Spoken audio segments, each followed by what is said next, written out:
Country of origin, destination, and the year 2100. Still can't believe it's 2100. Passport forgeries are up. So they gave us one of these. There's a chip inside somewhere. So we have lots of questions. Don't worry. I'll be sure to pass them on as soon as I hear them.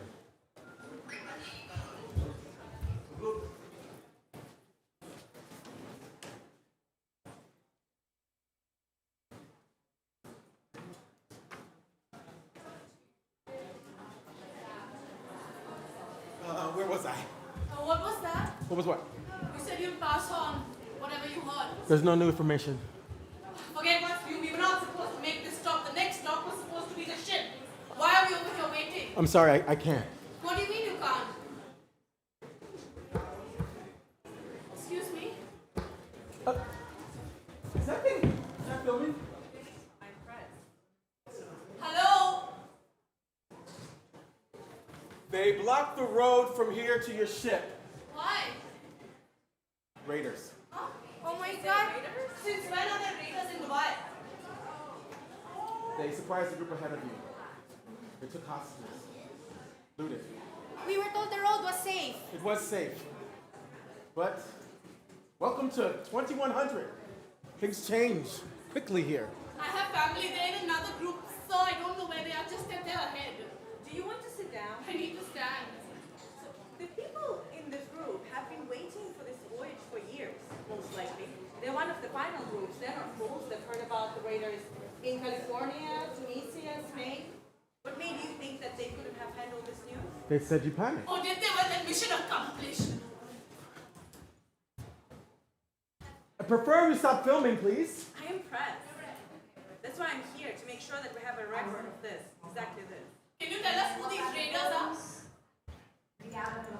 Dubai has been a hub, a jumping off point for both New Mars in Russia and New Saturn in Norway.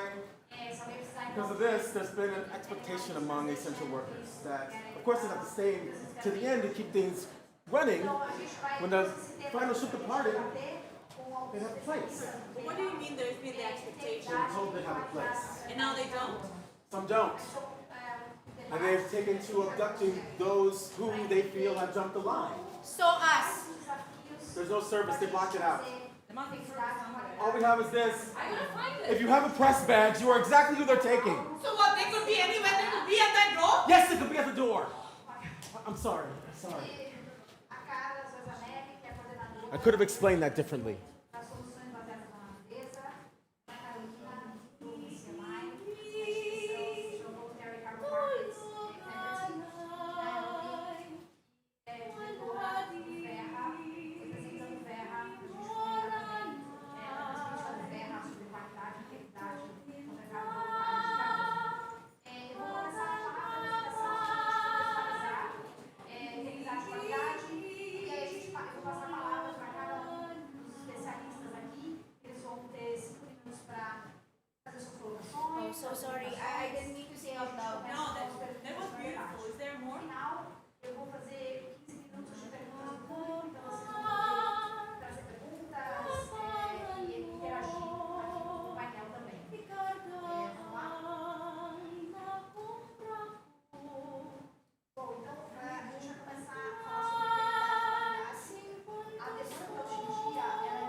I can sing to her now, so I sing this to myself. I sing as if to her.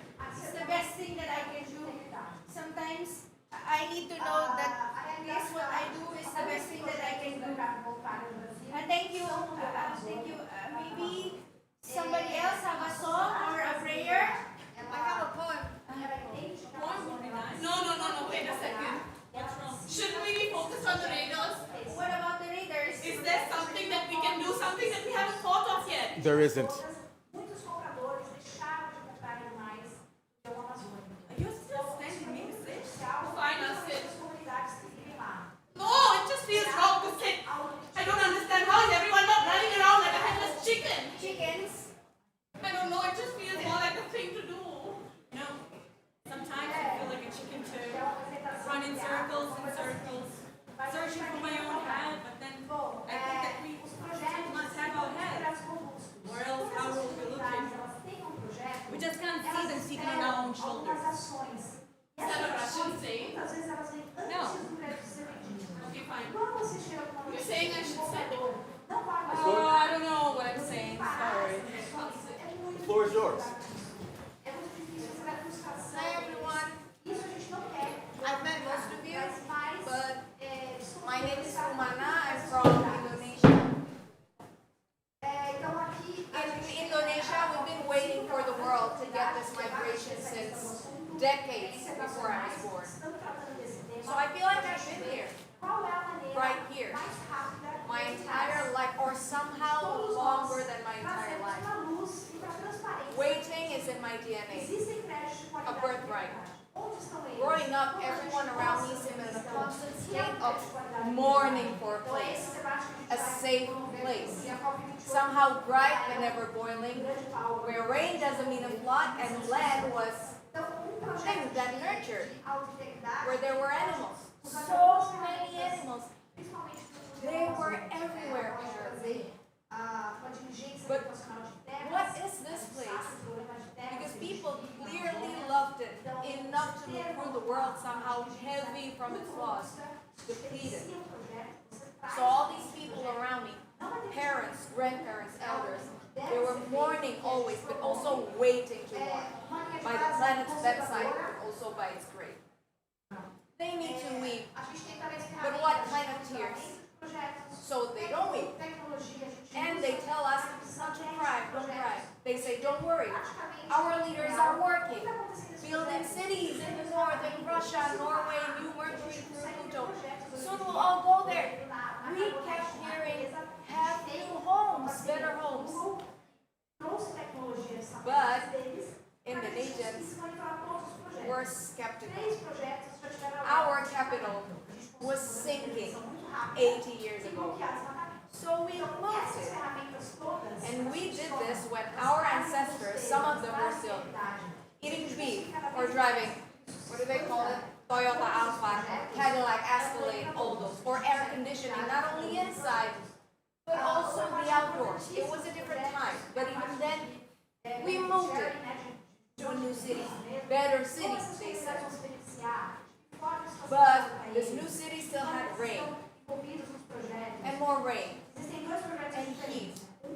Rain and heat and rain, and here we are. Should we mourn for this new city we've only had for 50 years? If so, how do we mourn? For the only home some of us have ever known. Before I left, I transferred all my favorite poems into this. There's one I always read when there are raiders on the road, metaphorically mostly, but literally too, I guess, when I'm waiting to move, to weep, to mourn. It was written by my grandmother in 2045 when she left her home, Jakarta, for IKM Nusantara. She wrote it in Indonesian, so I'll translate. It might not be. I'll try. Or no, sorry. It's Are you okay? I'm fine. It's just a poem sometimes doesn't work in just a vacuum. It needs a place, like soil. to grow. Do you need some water? No. Close your eyes. Close your eyes. Me? Everyone. Yes. Close your eyes. Please, everyone, close your eyes. Close your eyes. Now, remember the time and place where you felt completely and truly at home. You may have been a child, or perhaps it was more recent, I don't know. It's yours. And remember, what else was there? Who else was there with you? Were you alone? How did you feel? What sounds were there with you in this place, in this memory? Can you hear nature, rain, or wind, or voices, or traffic, whatever it was? Listen and remember. Now, how could you feel? Were you sitting on a chair or on the floor? Were you in bed? Were you holding something? Or was someone holding you? Whatever it was, feel it. Now, wherever you've gone to, whatever you hear there, see there, feel, let it wash through you. Float in the memory. Feel it surround you like water. And now, while you float, hear these words from my grandmother. When the world grows beyond what the mind can see or imagine, when loss scrapes out our hearts or grief binds us to our beds, when one life leaves us to make room for what comes next, be kind to yourself, to your family, to other human beings, to each living being, and to the whole world. Or in Javanese, as my grandmother said, Mamayu hayuning pribadi, Mamayu hayuning keluarga, Mamayu hayuning sesama, Mamayu hayuning bawanan. Até hoje, projetos registrados na crianças já reduziram, removeram mais de 20% So we're back here now Isso só in registrado, Dubai por 2100. exemplo, de But wherever you just went, projetos verificados, bring that place here. Bring it with you here in this room.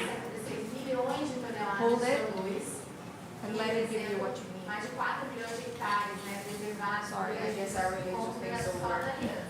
What's nice? Esses são só apenas alguns. I want to say something. Is it something the whole group needs to hear? Don't worry, my head is on my shoulders. See?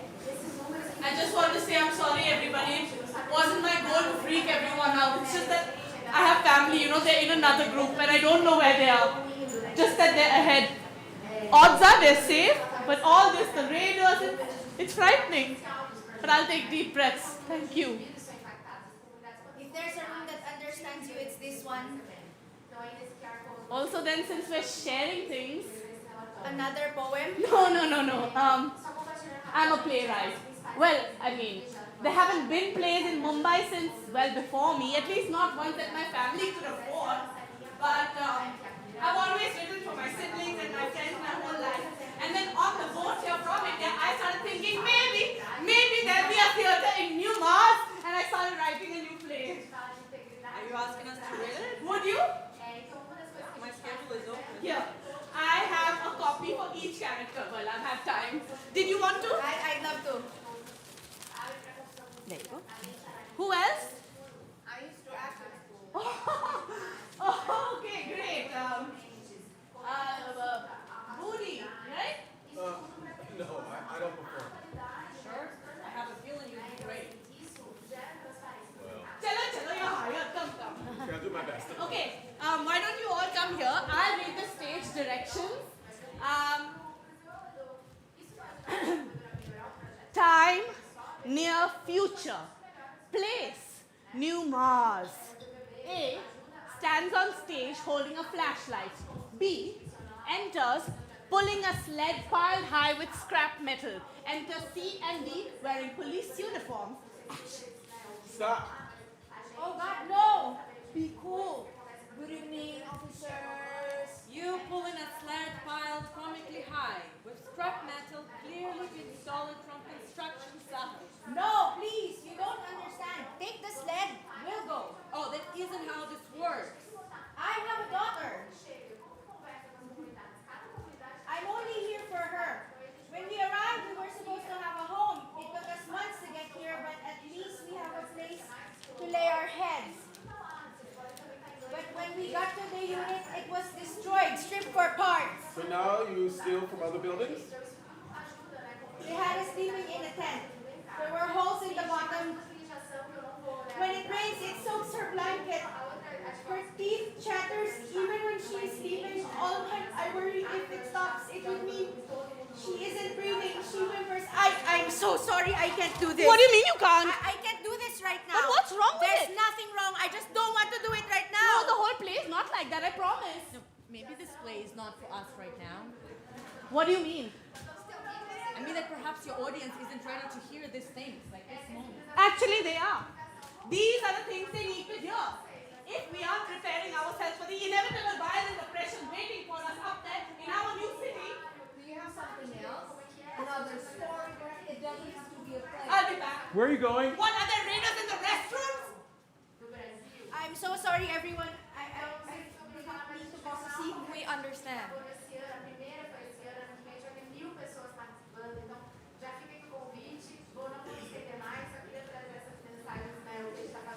There's still nothing? No. Does anybody else have something they want to share? Christina? Me?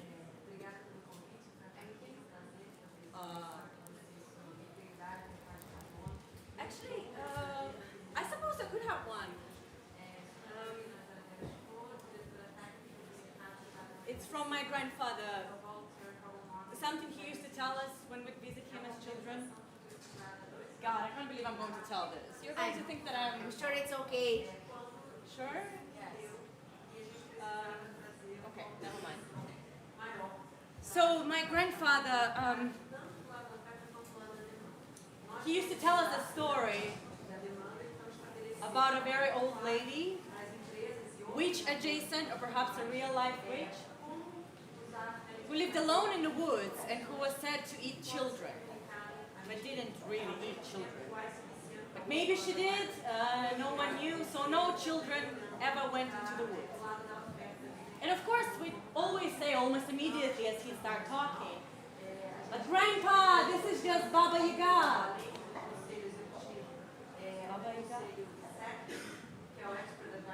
This is why, before I even say anything, why am I going to tell this story?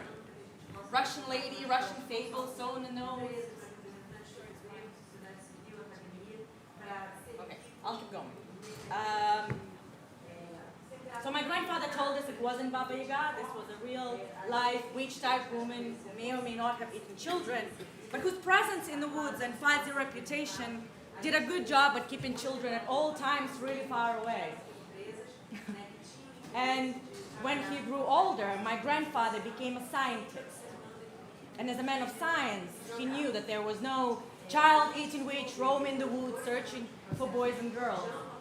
But then one day, he found himself in need of a permit to produce a newly designed next-generation solar panel. And much to his confusion and surprise and dismay, when he requested the permit, a stuffy government official told him, okay, this is what he told us, okay? He told him to go into the woods and find Baba Yaga and ask her to sign off on his design. So he went into the woods, you know, just in case, without expecting to find anything, trees and sticks and birds. But then he did. He found her, Baba Yaga. Except remember, not Baba Yaga. And that not Baba Yaga was annoying. She wouldn't sign the papers. She kept telling him that she would. If he did this and that and then all sorts of things. First, she asked him to clean her house, then do her laundry, cook her meals. Before he knew it was foot rub.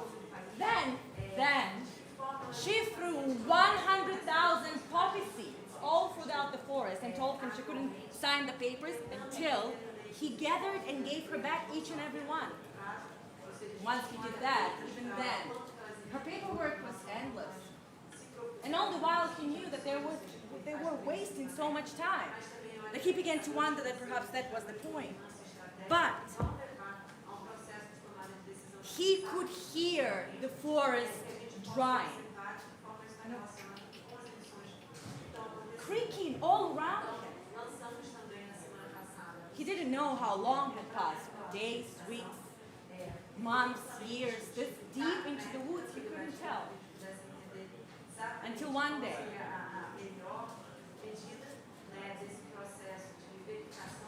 first faint,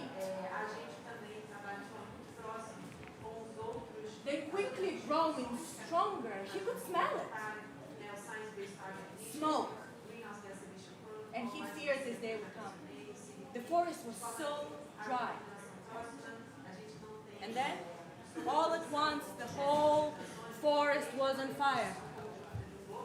And then, Fru, rushing past him on her gnarly, bony chicken legs, not Baba Yaga, fled faster than a human flame or monster.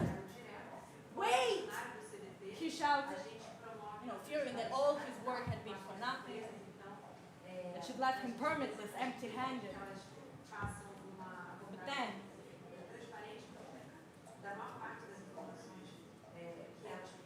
floating in her way, dodging embers, swirling, he saw it. The permit. Signed and stamped. Project approved. Then he looked out across the ashes of what once had been a forest, and he said, "Here.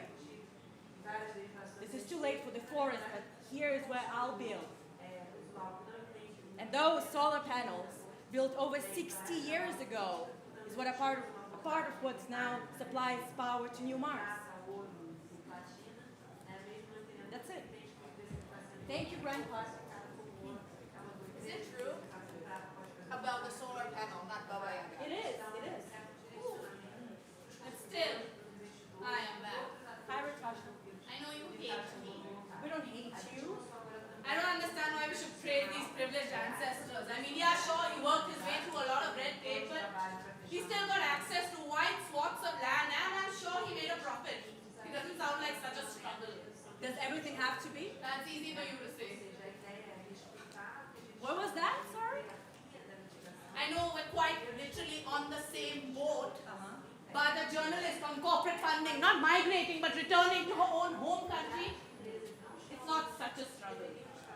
We've been traveling on the same road, quite literally. Can't you see that? No, I can't. I like her story. It had hope, a little bit of cannibalism. Maybe cannibalism. But hope too. And what good does hope do? So her grandfather built a solar panel. It's too late. 5 billion people are migrating from the equator to the poles. That's happening. What is the point of reflecting on small victories of the past when we've lost our homes, there are raiders on the road, and our new city of 100 million will have problems?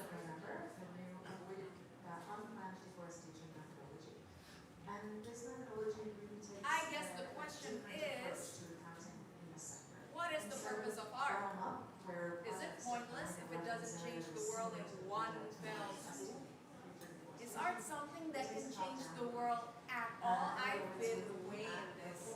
Often, every time I read a poem or pass a statue, see graffiti, because still, yes, we still have so much left to lose. Our problems are devastating, tragic, and abundant. And yes, art is a tool. Hamlet said a mirror up to nature, so there's that. Art can show us who we are. Wars, generations spending systemic corruption and all. Art can also be a light. Make the winds shield their eyes. That same light could even set a field on fire, engulfing all around it in its place. But is the mirror just a weapon? What about looking at ourselves in the mirror? Exploring, confronting who we are. What about looking past the mirror, beyond the ring? And what about art beyond that? What about rituals? Here we are, picking up cultures by the roots, planting them in cities, in the snow. Will we frown on dances and poems and carving if they worship the earth but fail to save it? Don't get me wrong, I write poems too, and I intend they were so bright they burned all those who have failed us. Leave them begging on the roadside. For the same scraps, they always told us we're enough. But for that art to have a meaning, for more than you and me, perhaps a friend or two, we need a world filled with artists. That doesn't mean they're professional, sold, or published.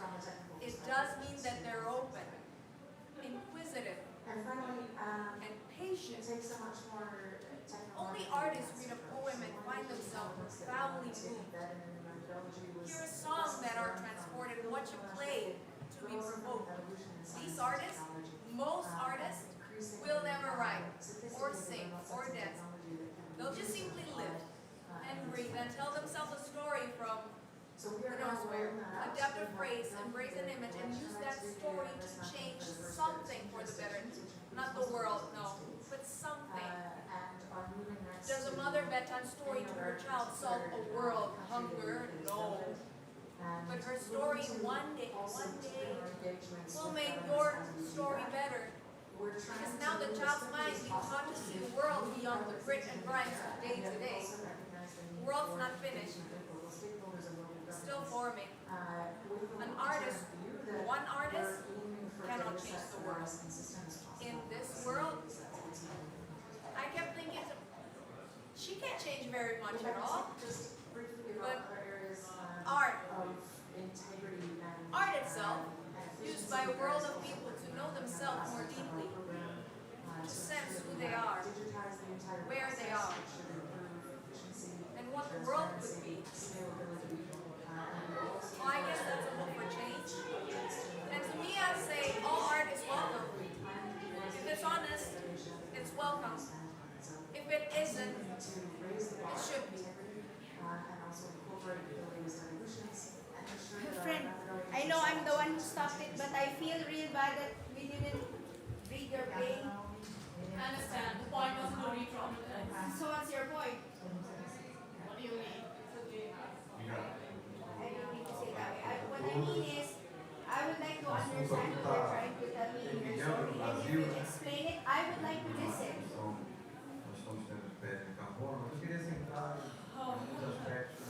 Well, I guess this is my shot then.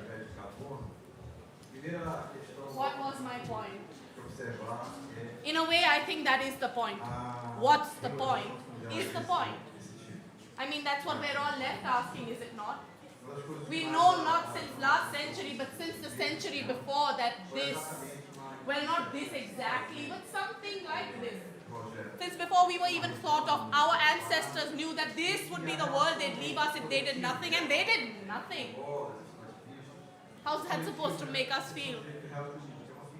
I hear stories of millions of species, animals that sound like they belong to another planet, coral reefs bursting with vivid, dazzling life, air that was crisp, harmless, even pleasant to breathe. They took all of that with them down to their graves. And we aren't blameless, are we? We're ancestors too. And what are we doing? I read the news from not just New Mercury and New Mars, but all of these new cities. And I can't help but feel that most of what we're bringing with us are all the things that destroyed all that we've left behind. I remember reading about the capitalists in the second Gilded Age, their plans to terraform Mars, just give up, pick up, leave it all behind. And I thought, how did people so stupid end up with so much money, ruin a paradise and flee to a rock in space? And yet, what are we doing? Is it really all that different?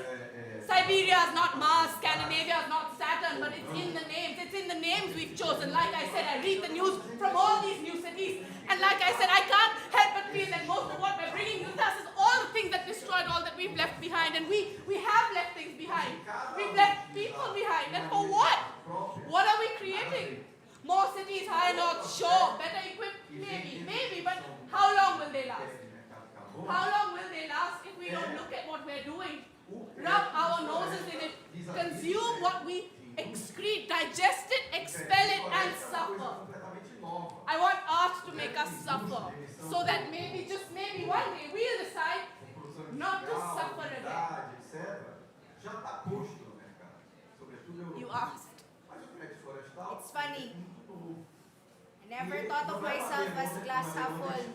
Maybe a third full or a quarter, but they didn't do nothing. Our ancestors. Of course, they made mistakes, sure. Sometimes progress was uneven. It took us far too long, but we're not moving, burning oil moving from place to place. Do I resent how long it took? Of course, yes. Do those who live their lives enriching themselves off of the destruction of the planet that is ours as much as theirs deserve to be despised by the descendants they ignored? Of course they do. There were others. It's cold comfort to say that it could be worse, but it could be worse. And what are we doing? Here, we came together, 200 plus countries, and we pulled off this. The organized migration of half the Earth's people, too late for many, but just in time for us. And so is it perfect? It's less than perfect. It's a mess. What I mean to say is, I'm sure that I will be less than impressed with what we will find there. But when I told my daughter about New Mars, that they made a new city far away and soon we'd get to live there, the first thing she asked me was, who made it? Who made the new city, Mommy? Followed simply by how can we thank them? So sure, she may be the reason that now I'm glass half full. We made a city for 100 million people. How amazing is that? How glass half full is that? Sorry, I just can't see it that way. All I see is 100 million people who should be someplace else. And you're right, they should be. And yet here we are. Mas é um poder público que tem que proteger todo. Ele que é o detentor do poder de polícia. Pois bem, então se nós somos detentores de polícia, nós também temos um mercado de capital para a gente poder exercer nosso poder de polícia. E essa é a grande recursos acessíveis disponíveis. Can we go now? Para combater o desmatamento climático e para a orientação. Oh my God, I can't believe this. Still. Oh, never mind. Why? What's wrong? Is this it? I was expecting the worst, and now it feels like we're missing something or skipping something. I don't know. I don't mean to sink the mood, but I guess I'm just very good at that. No. I understand what you're trying to say. What are we missing? I don't know. I do. You wish that we could all shout at each other for another half an hour because I can do that.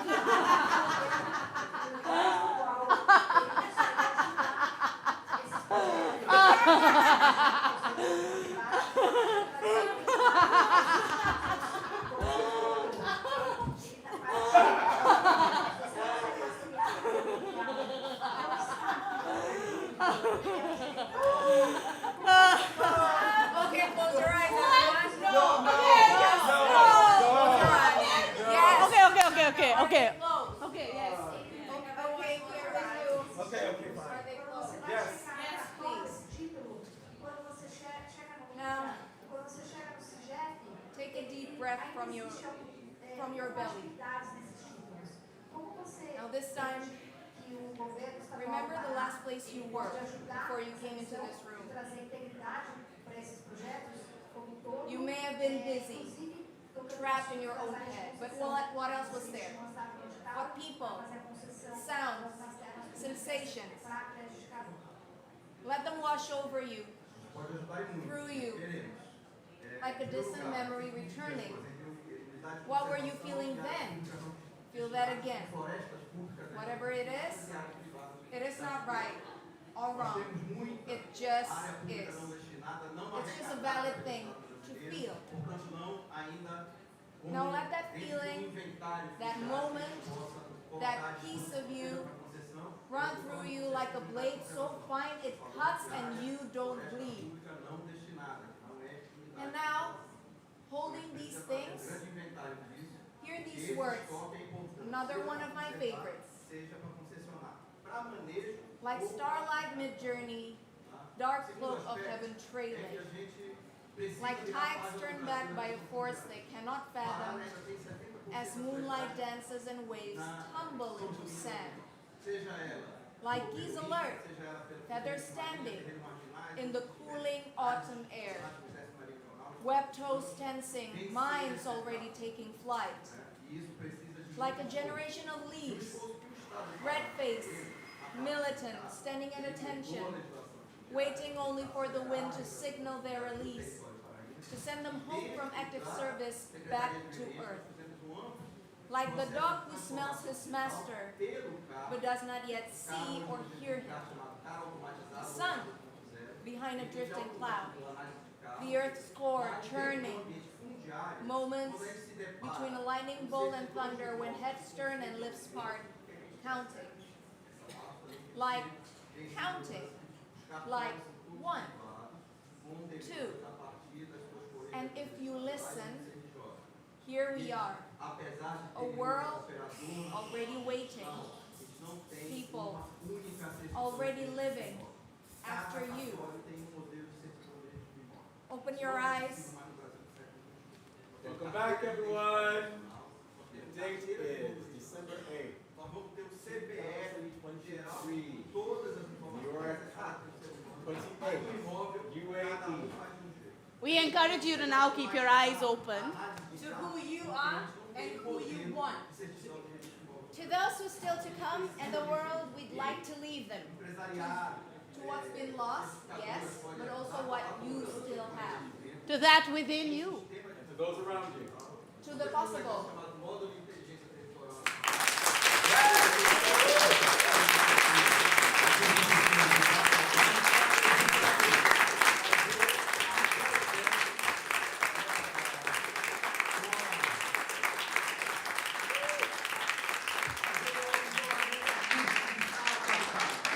Good afternoon.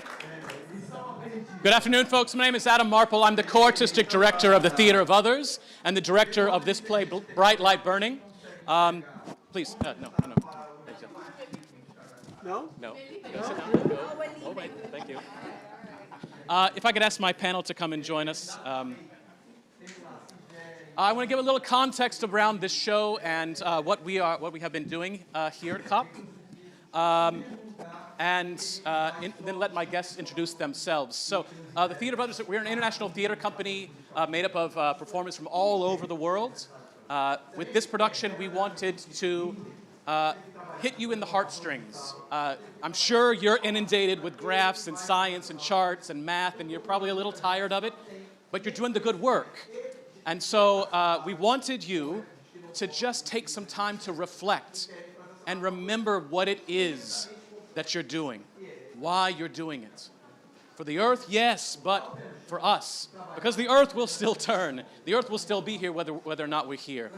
So we created this over the course of the last couple of months, working on Zoom and coming together as a group to put this together. And we asked this esteemed panel to come and join us to reflect on it. We want to continue the conversation, but we're really cognizant of time. We want to continue that conversation outside in the courtyard. What we gave you today, your credential pass, is yours to keep. It has information about the show in our QR code, but also we want you to think about yourself as an ancestor. What if 77 years from now, your grandchild was having to make this trip? What things would we be doing differently now? When we're thinking about what we're doing, can we project ourselves forward into the future? Thinking about it that way. I'm going to go sit over there, so I'm going to hand this off. And if you can introduce yourself and tell us a little bit about yourself and your thoughts. Yeah.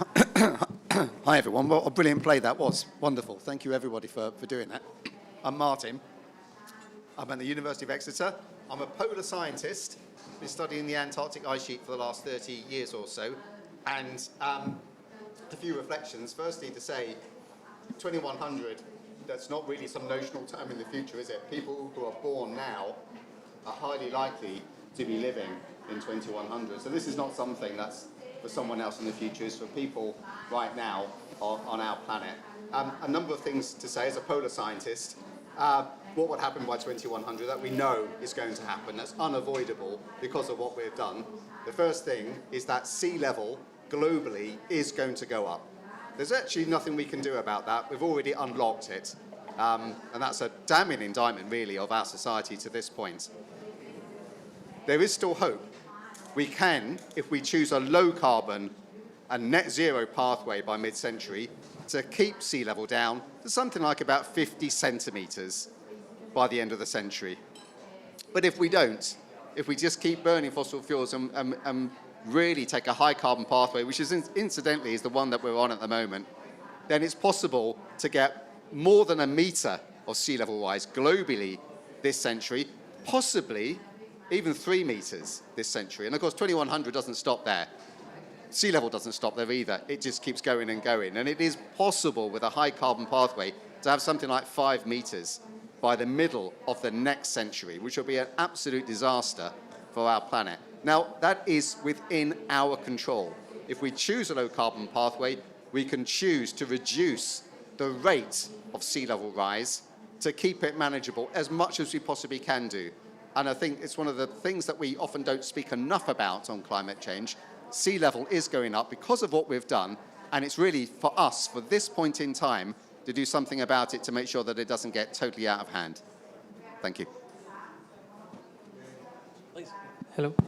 Hi everyone, good afternoon. My name is Abdul Muqeet. I'm 22 years old and I'm part of the United Nations team, specifically the UNICEF Climate Change Youth Advocacy for COP28. And I just give you a small introduction about myself and how it's relevant to the play, because it's actually very relevant. So when I started my campaign against plastic bags, there's a very short introduction. When I used to go and talk to adults, they used to always ignore about the environment and ignore why plastic bags are harmful. And I used to try my best to convince them, like, hey, don't use plastic, it's very bad for the environment. They just used to ignore it, no matter how hard I try. So I thought of how I could change the mentality of adults specifically. I think all of you adults over here. So I thought to reach them in an emotional stage. And I believe this play and this theater actually does that in a very amazing way. Even I actually felt very scared about what 2100 looks like, if it does look like that, with the global south being completely under the water and everyone having to migrate. That is something very serious, and that is something very close by. And that is something that this play and the director and the actors, amazing job, by the way. Everyone who acted, it was really serious and it was amazing. So it really puts into perspective how serious this issue is and how it is actually very close by. Time is of the essence, and that is something we don't have. So as part of the youth, I just want you all to realize that time is very important. We have very less of it. So take action fast for the environment before time runs out and we don't have to face such an adverse effect.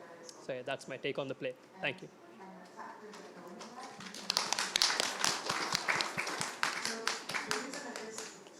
Hi everyone, my name is Monamita Nag-Chowdhury and I am the programme lead of the Climate Connection at the British Council.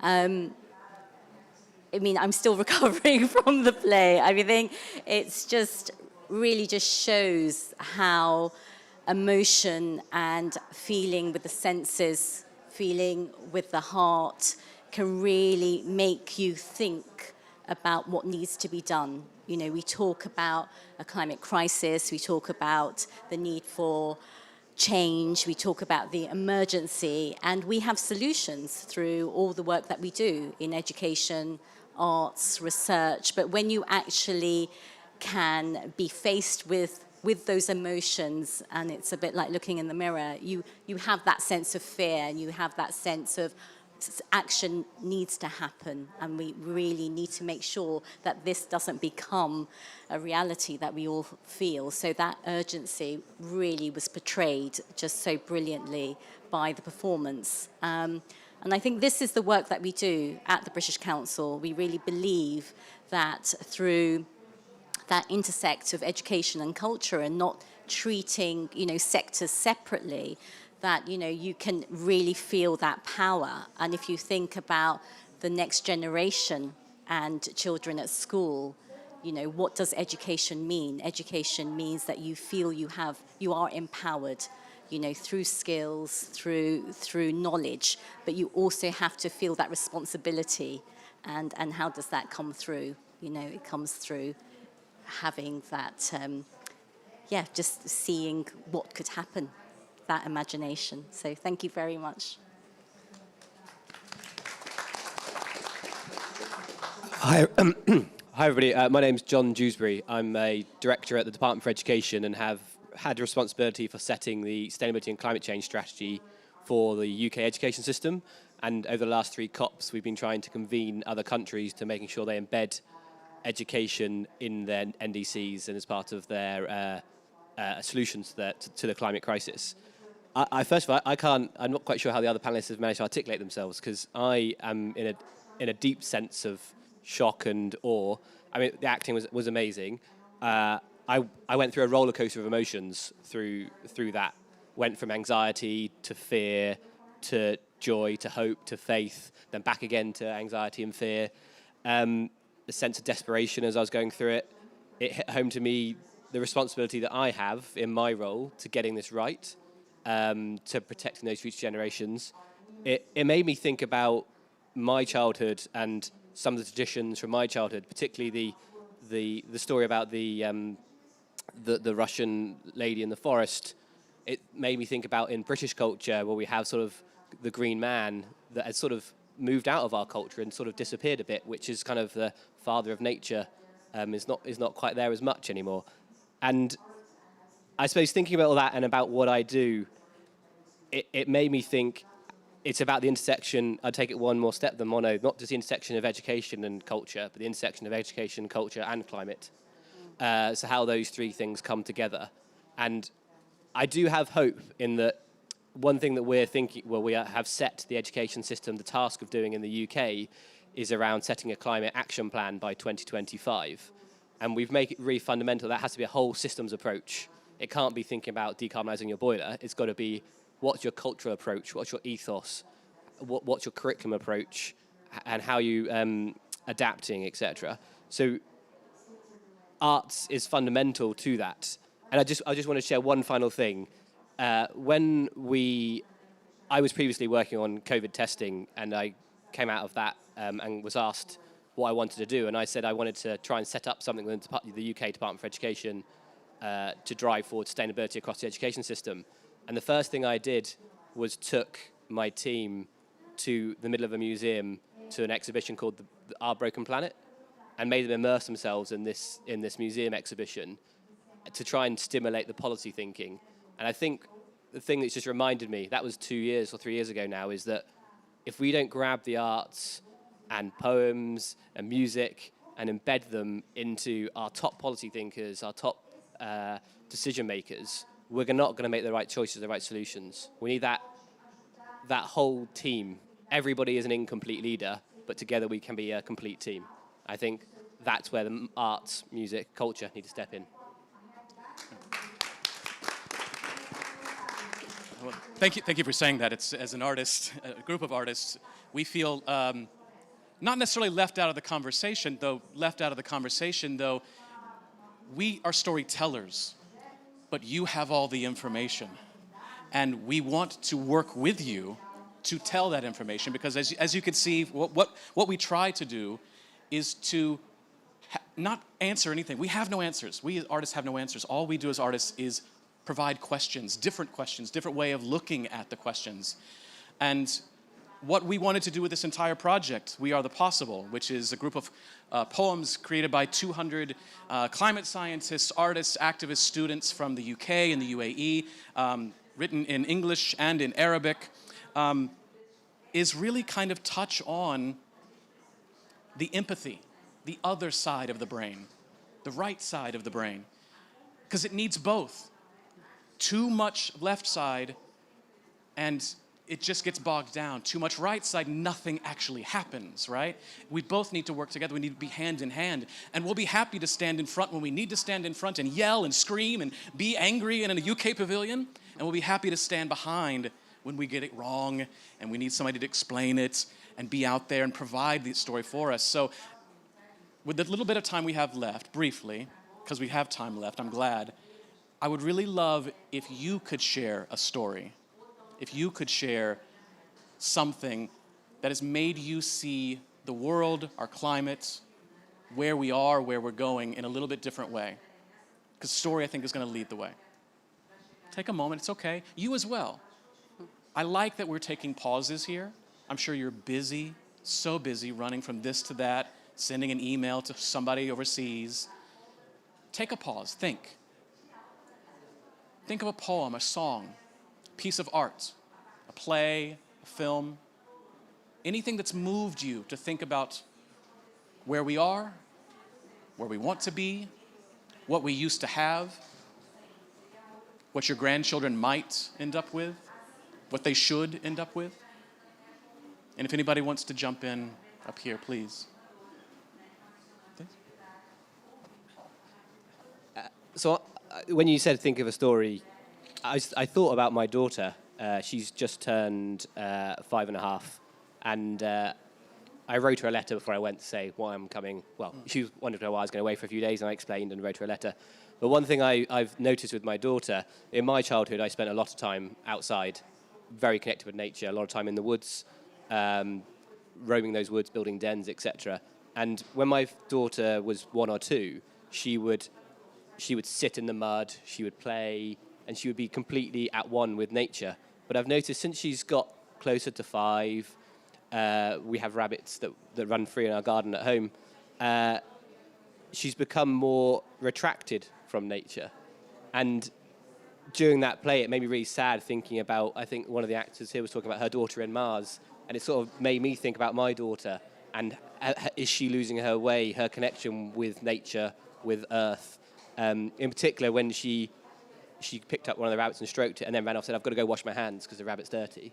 And it's like, obviously I wouldn't want her to, she'd have to before she ate or something, but it's that sense that the earth or natural things are dirty. And I think there's something in that space, isn't there, around how do we make people more comfortable with natural things. And it makes me think about product design. We have become obsessed with neat lines, neat gardens, neat roads, etc. Biodiversity in itself is not neat. And so and I think our culture, our fashion has gone to neat lines, and perhaps art can be a way of actually pulling us back to a, I'm not sure the right word, a messier view of the world. Abdul, Manamita? Yeah, I can say something. So, as a child of the 1970s and 80s, some people here might be the same. I was, like many people my generation, influenced by dystopian futures, and in particular, the work of J.G. Ballard. And one of the earliest books, I'm not a very well-read person, but one of the books I have read was The Drowned World. I think J.G. Ballard was thinking about a sort of post-apocalyptic nuclear disaster rather than a natural climate, but it's much the same sort of thing, where people in the low latitudes had to move and move northwards. The only habitable places were those in the north. Actually, it's quite an interesting and wonderful writing, actually. And it really influenced me, not just in the thinking about the future, but also in all the music that was sort of created around that dystopian sort of stuff. And I can have a chat with anyone who wants to know about that later. Kind of interesting, cold, dark stuff. But it's interesting to note that when we're talking about the polar regions as a sort of last habitat on our planet, we should note that the polar regions are warming much more quickly than the rest of the planet. So if we think about a worst case scenario, a 3-degree warmed world by 2100, well, that would be awful, but if we do think about that, well, the Arctic is warming at 4 times the rate of the rest of the planet. And so that would mean that the Arctic will be 10, 12 degrees warmer than it is right now. I'm not sure that would be the sort of habitable, sort of lovely place that people might imagine it. In your mind, you think, well, a bit more warming in the Arctic might be quite good. It actually wouldn't. It would be an absolute disaster for those regions. The Antarctic is starting to warm quickly as well. It's been lagging behind a little bit like the Arctic, but we have seen signs, especially this year, with an amazing loss of floating sea ice around the continent, much more than we've ever seen before. there was usually in the winter time in the Antarctic, the sea ice grows, and then in the summertime it shrinks again. This last winter, the sea ice didn't grow in lots of places. And just to put it into a picture, that's the surface area, the acreage, if you like, of ocean that wasn't covered by ice this winter is about 10 times the surface of the United Kingdom. That's what we lost. And then when the sun comes back, that sun's energy doesn't get bounced and reflected back out into space as it would do if it was falling on snow. It gets absorbed by the ocean. And so the region heats up. And that's what's been going on in the Arctic. We're really deeply concerned that it's starting to happen in the Antarctic as well. So anyway, J.G. Ballard didn't know anything about that, but his sort of dystopian idea of a worst case scenario is worth reading. Drowned World, I would recommend it. Thank you. I can go next. I think mine was, a recent experience really this summer where, I live in London, but I love going to the coast. I love going to the sea. And, I went into the water and for me, it was beautiful. And then I told a friend and they said, "Oh, you went in the water. That was brave of you." Just thinking about sewage. And I thought to myself, wow, that is just, am I being naive? Is this not my right? Is this not our right? Is this not what we should be doing and having that access? And then I felt a sense of helplessness and anger.